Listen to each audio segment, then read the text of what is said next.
Hi guys, and welcome back to Hillside Talks. I am Maria, and today we're talking about clothing. On this channel in general, we talk about everything having to do with simple living, intentional living, slowing down in general, doing stuff with scheduling that works for us. I also talk a lot about how we manage tech since it's everywhere, every single day. A lot of fun topics, and right now we're in a mini series about clothing. And today I want to share with you guys about why I decided to give myself the challenge of making or thrifting 80% of my clothes. So let's dive into that. Now this challenge is not new. I started it probably 7 or 8 years ago, and I've always had a background in sewing. My grandma, she taught me how to sew.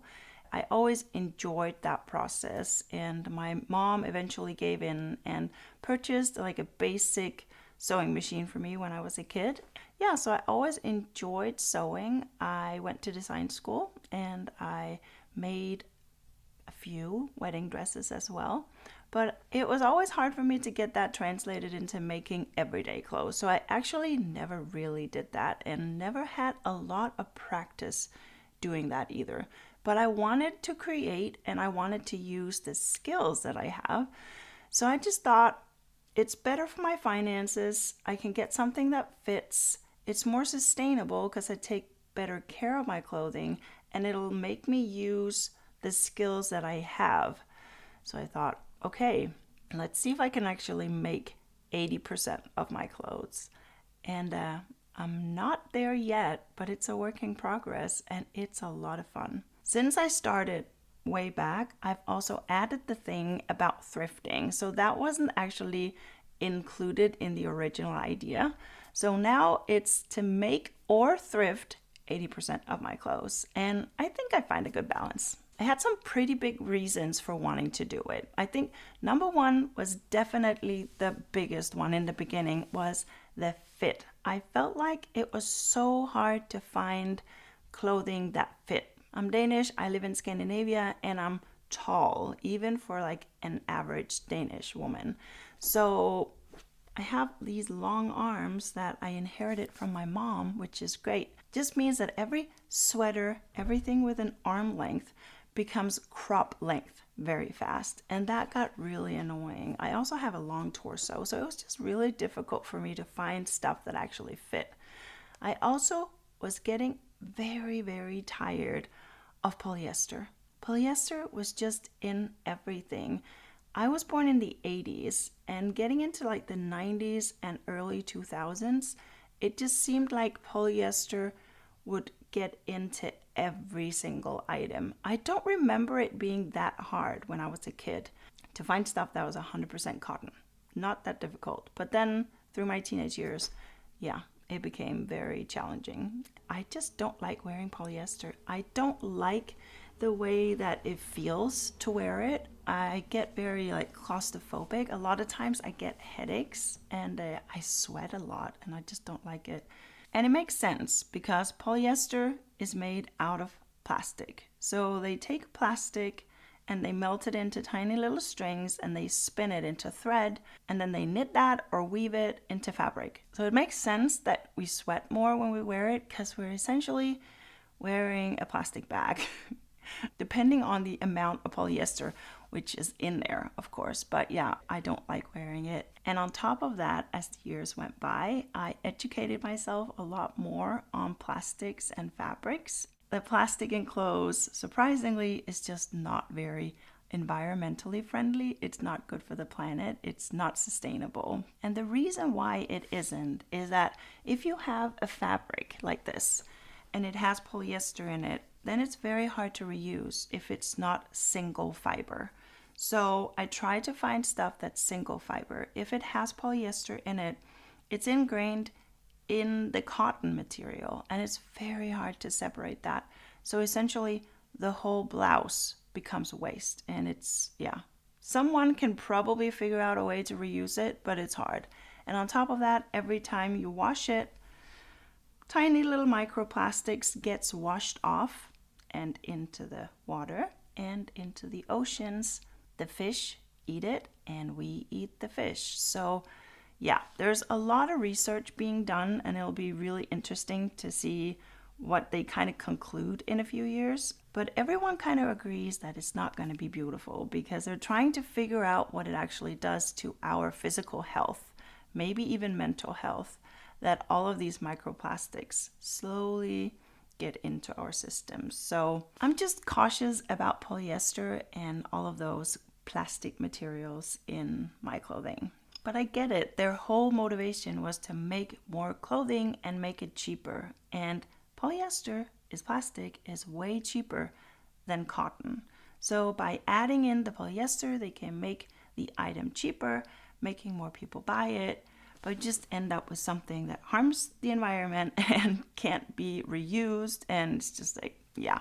So I try my best to stay away from that. It's not always easy, but I try. I was also noticing that whenever I would buy something, it was really hard to find something in the quality that I wanted. And I would say that was especially true when it came to knits, because I would spend so much money on a knitted sweater and then the fit still wouldn't be right, because even though the sweater might be expensive, my arms are still long. So I was really getting tired of paying a lot of money for something that still didn't fit. So I had to learn a new skill, which is awesome. I had to learn how to knit. My grandma, she taught me how to do like the basic knit and purl stitch back when I was a kid. So I could do that, and I had knitted several washcloths, but I had never ever knitted like an entire sweater. That seemed so daunting to me to get into such a big project, and it just seemed like something I would never finish. And also I think I was just a little bit too restless when I was younger. I couldn't really find that the positiveness of just like sitting still and knitting something. I've learned that since then.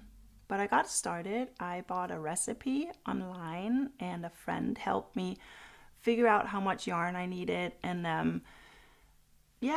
I used YouTube a lot to figure out how to knit because I really didn't understand those abbreviations. I find it so confusing, or I found it very confusing, sometimes still do, when I open a new recipe, maybe by someone where you haven't read that kind of recipe before, because every knit designer kind of use their own abbreviations a little bit.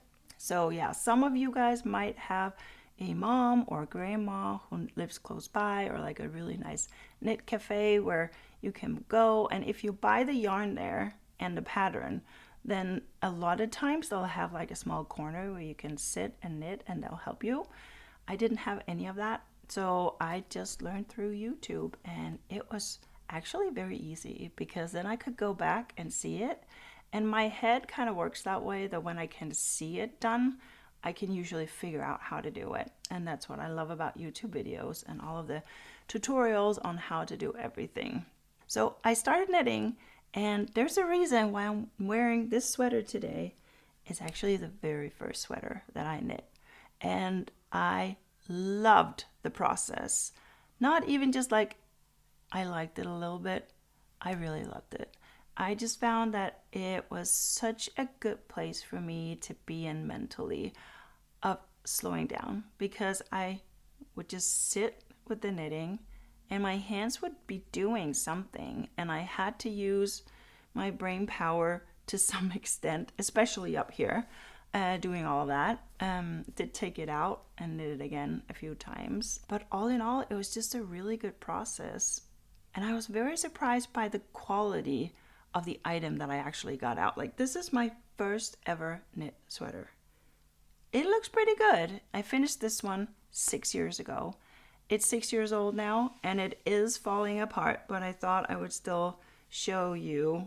And it's kind of one of the last things I documented on YouTube as well. So that's why it kind of feels like this is coming full circle. I did run a YouTube channel back then. Took a break, and now I'm back. But it's kind of fun. See, it is coming apart here, and I could fix that. I've fixed the elbows quite a few times. I make sure to always order extra of the yarn I'm knitting with so that I can do repairs without it being visible. But then I didn't order enough, and on this sleeve you can tell that it's a different kind that I put on here. So I mostly use this for like yard work and stuff now, but it's still really good quality and it just has so many memories for me. So I got through it, and since then I've knitted quite a few things. I've struggled and I've learned, and that's just kind of part of the process. I had one sweater that I knit, and then I found out that the material had silk in it and the gauge wasn't completely right and it looked a little big. It just grew. It became so big. It stretched out so much, and I like a good oversized sweater, but this was ridiculous. It looked like it was draping on me. So took that out again because I feel like I spent a lot of money on that yarn. So unraveled the whole thing. I think it took about 2 hours, and I spent months knitting that thing because it had this really difficult pattern. That one almost legit broke my brain. I found a different pattern. I knit it again. So the second time, you can see what's left of it here. It has this really nice pattern on it, but it was on a size 5 needle, and I added in some extra yarn, and I just felt it became so heavy. So took it out again because I didn't like wearing it. And now I'm knitting with the same yarn. This is the third sweater.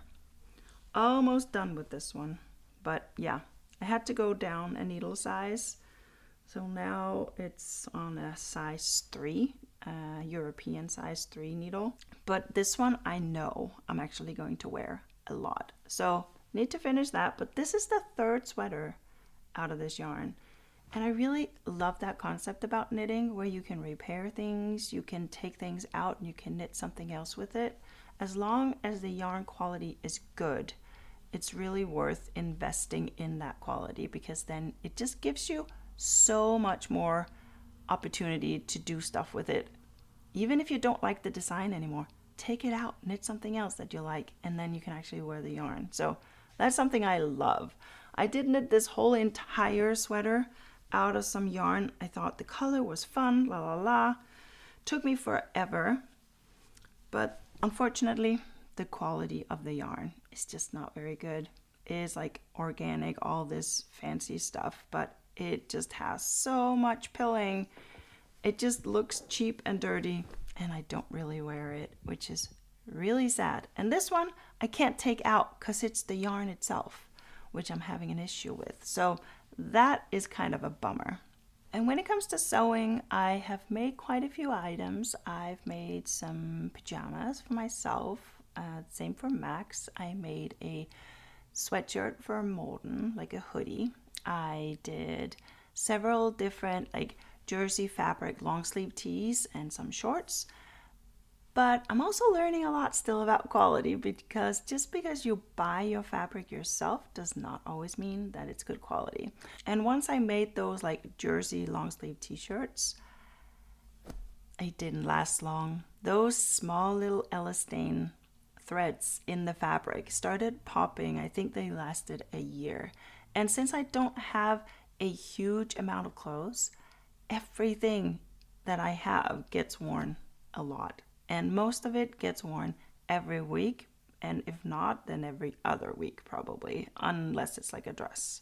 But all of my tops, they get a lot of wear, so the quality is really important. And this summer I've been kind of focusing on making more t-shirts out of woven fabric and just figuring out how I can make patterns and make something that's comfortable and comfy to wear and not like too tailored and not movable, because I don't enjoy that either. So it needs to be like flowy without looking like a bag.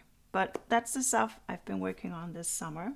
So I've made this like viscose summer top, made a little detail up there on the back. I found this really beautiful fabric for a t-shirt. It's like very oversized and loose, this one.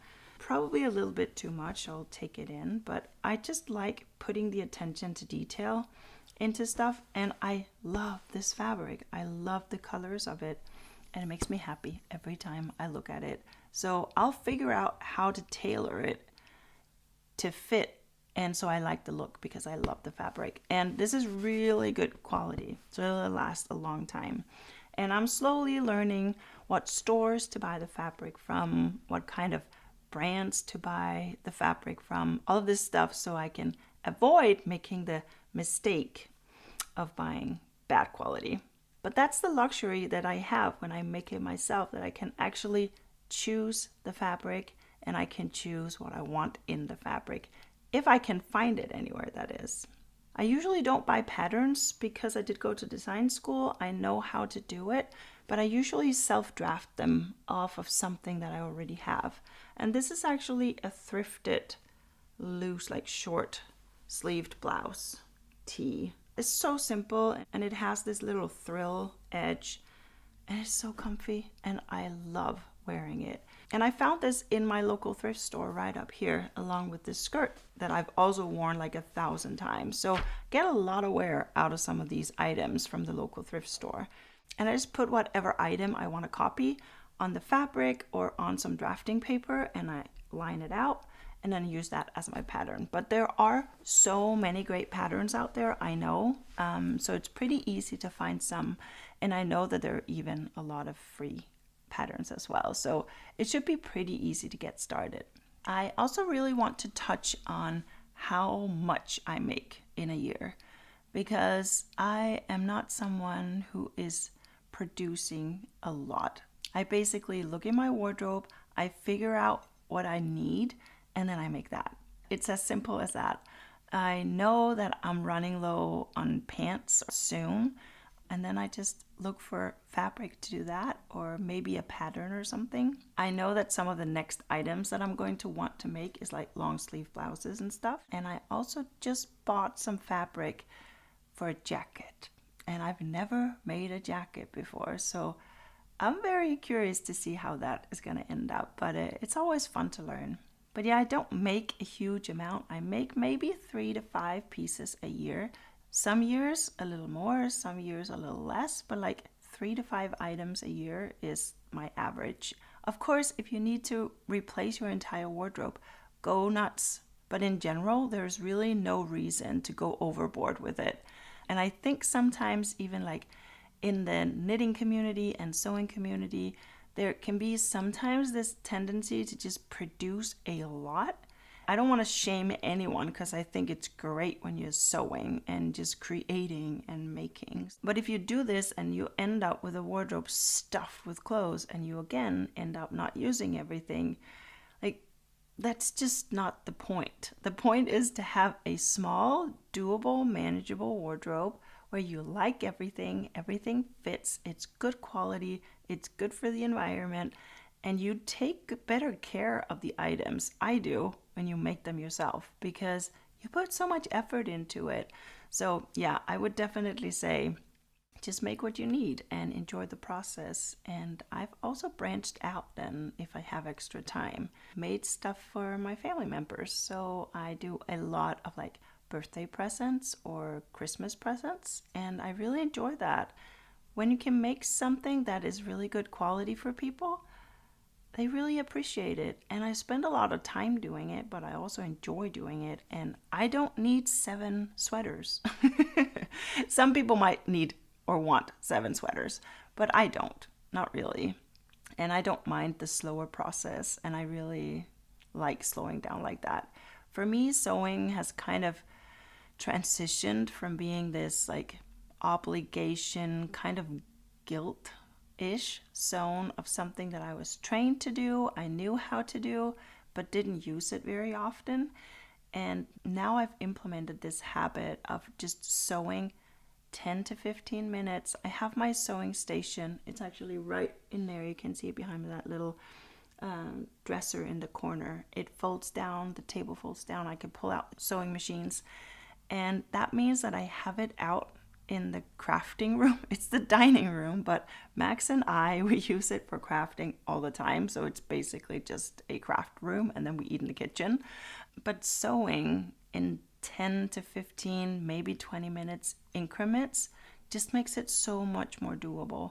And it just means that during a week, even though I might not finish anything, Then if I can sew like 20 minutes every day or every other day, maybe at night get a longer stretch, but in general, I still see progress. So it might take me 2 weeks to finish something, but if I keep looking for that lump of time where I can sit down and do like half a project and then a lump of time to do the other half, it just becomes very daunting somehow. And it might not work that way for you, but that's just the way it is for me. And I found that splitting it up like this and doing smaller increments really, really work. And I think one of the most important things about making your own clothes is that you enjoy the process, that you use your God-given talents and put your hands to good work. Bring things into life that can be used and bring a lot of joy to you. Yeah, that's why I do it. But I want to get to the numbers because I actually tallied everything up. So my goal, as you know, was 80% thrifted or handmade. I went into my wardrobe and I counted everything, and I want to give you those numbers to see where I'm at. So how close am I to 80%? And I don't have those numbers here for some reason. Okay, had to go and get the paper, which I forgot. Bear in mind, it is thrifted, secondhand, used, and homemade. So jackets, 2 out of 3, which is 50%. Skirts and dresses, I am at 4 out of 9 pieces. That's 45%. Blouses, 3 out of 4, 75%. T-shirts, 4 out of 4. It's one of my strongest categories, 100%. Pants and shorts, it's 2 out of 4, so 50%. Sweaters, it's 3 out of 3, 100%. That means that I have made or thrifted 18 of my 28 items, which comes to a grand total of 62%.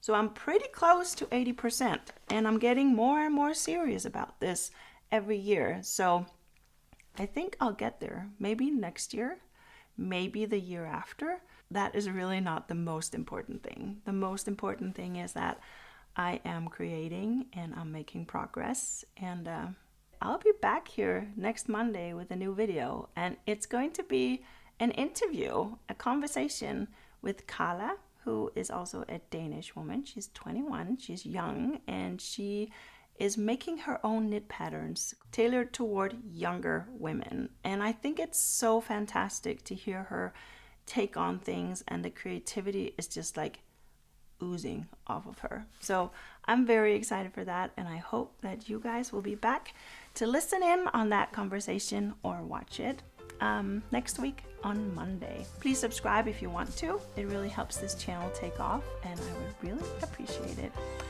Until next Monday, see you guys. Bye.